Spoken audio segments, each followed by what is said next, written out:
Hi, my name is Lydia Van Vliet, and I took the project Racing the Clock to Awesome Meals. I was selected for the state fair selection, and I would have attended the state fair if it had happened this past summer. This project teaches you how to make healthy meals that are very balanced in a short amount of time. It also has 7 different activities with 7 recipes that you can create. The first activity is called the starting block. It starts you off with a table that you fill in with what you ate in one day.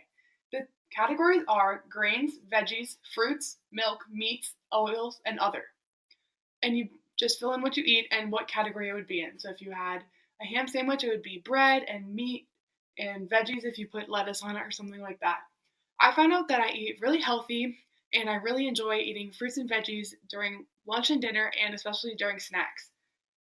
The recipe that was in activity one was the anytime egg burritos. I was a little bit hesitant about this meal because eggs aren't my favorite food, but I actually really enjoyed it.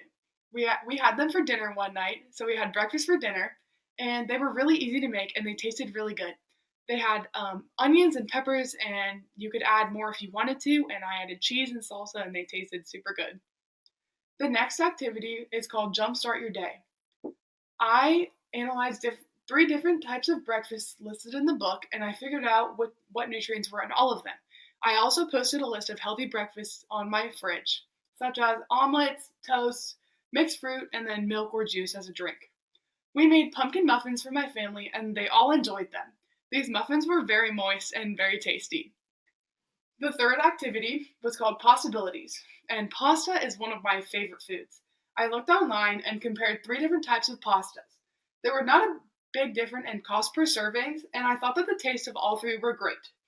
I learned some of the information about cooking pasta. I learned that adding some oil to the water helps the pasta from sticking together, and I also learned that you should take it out as soon as you're done cooking it so it doesn't get gummy. I had several different types of pasta such as orzo and couscous and lots of different other smaller pastas as well as spaghetti and rigatoni. I've also used orzo in a wedding soup recipe before, which is one of my family's favorites. My entire family enjoyed the pasta with vegetables recipe. This is definitely a recipe that we will make often. It was surprisingly good. The next recipe and activity is called super soups. I've never made a homemade soup before, so it was super interesting looking at the creative soup chart. I had fun creating my own soup. My family also thought it sounded delicious. I will make this soup at some point for my family. My soup had chicken broth, penne, corn, peas, carrots, onions, canned chicken, salt, and pepper.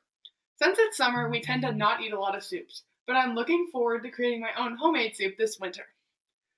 The chicken noodle vegetable soup was delicious. We enjoyed this for dinner one night, even though it was in the middle of summer.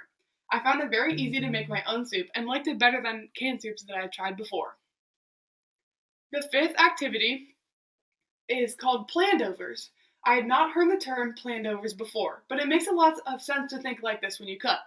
There's lots of different things you can do to eat your leftovers in different ways. Like if you had beef one time, then the next time you could make beef with noodles. And I found 3 different ways to eat them. So obviously the first night you can eat them all separately, and then you could also make a casserole or a pot pie or something like that. We try to use fresh vegetables as much as we can. Depending on the season, we might use frozen or canned vegetables. The create a casserole was another fun idea. I love how there are so many different ideas to create a casserole. I used ham, cream of potato soup, frozen mixed vegetables, potatoes, and dried breadcrumbs as a topping. My family also loved this meal. I will be making casseroles to help out my family when we are busy. The next activity is called equipment helpers. I learned that we use several equipments to help our house when we cook. We use the microwave a lot. We also use the colander and the slow cooker for meals when we have to cook them when we're not there. Equipment can make the cooking process so much faster and so much easier. It is so nice to be able to use the microwave to help speed up the cooking. We use it daily. My family also likes to use the slow cooker to create meals. For this recipe, we made an apple crisp and it was super easy to make and my family really enjoyed it. The final activity in this is called Overcoming Hurdles. I chose macaroni and cheese to compare. I found that it costs a lot more money to eat out at a dine-in restaurant and a carry-out restaurant. The least expensive meal was the homemade version. It does take some time to cook the meal, but the cost is much lower. You also have better control of the fats and salt when you cook your meals at home. It is helpful that restaurants are starting to list out the calories for each item. This helps my family make healthier choices when eating out. The Pora Pan pizza was quick and easy to make. The taste was really, really good, and there are lots of options I could do to make it different every time I make it. This was also very customizable for my family, so even if we didn't all like the same toppings, we could all just make our own pieces with different toppings. Overall, this taught me a lot, and I really enjoyed making all the healthy recipes that they offered. Throughout 4 H, it has instilled a love for cooking and baking. Thank you.